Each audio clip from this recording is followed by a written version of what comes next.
The day you stop begging someone to choose you is the day you realize how embarrassing it was to keep standing at the door that was never being opened for you.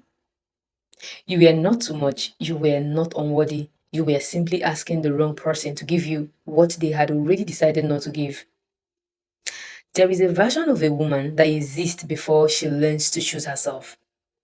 She over explains, she chases, she waits, she keeps giving chances, she keeps asking for the bare minimum and calling it patience. She keeps trying to convince someone that she's worth loving. And sometimes she does not even realize how much of herself she's losing in the process.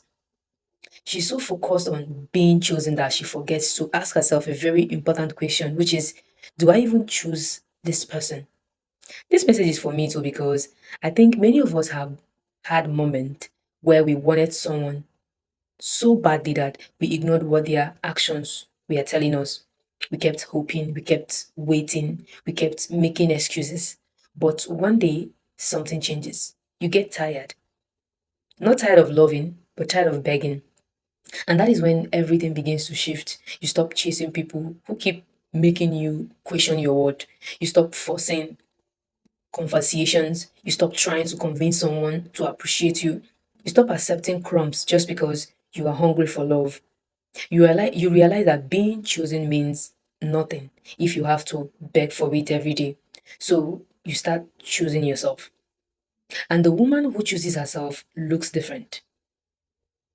She still loves deeply, she still cares, she still has a soft heart, but no longer abandons herself to keep someone else. Okay? She understands that rejection is not always a reflection of her worth. Sometimes it's simply redirection.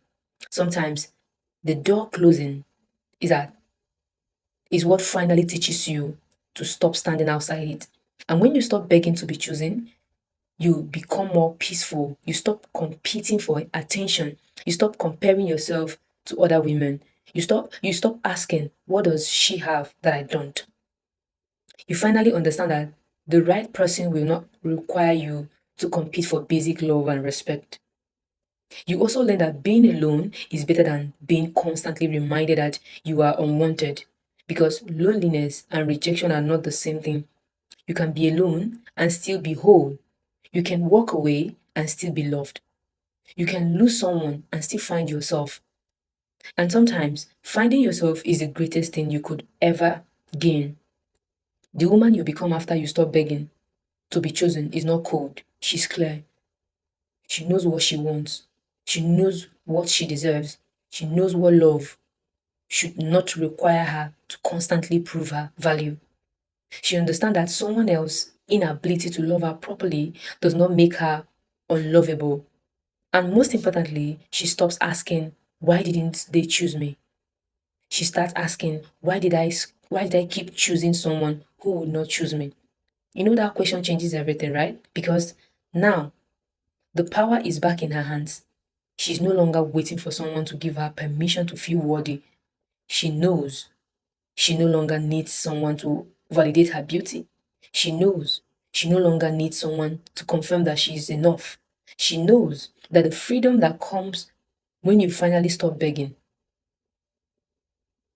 Maybe you are at that point right now. Maybe you are tired of chasing. Maybe you are tired of proving. Maybe you are tired of asking someone to give you that they should have given you freely. If that's you, let them go. Not because you don't love them, but because you finally understand that you cannot beg someone into loving you the way you deserve. Choose yourself and watch how your life changes when you stop asking people to choose you. And finally, become the woman who chooses herself first.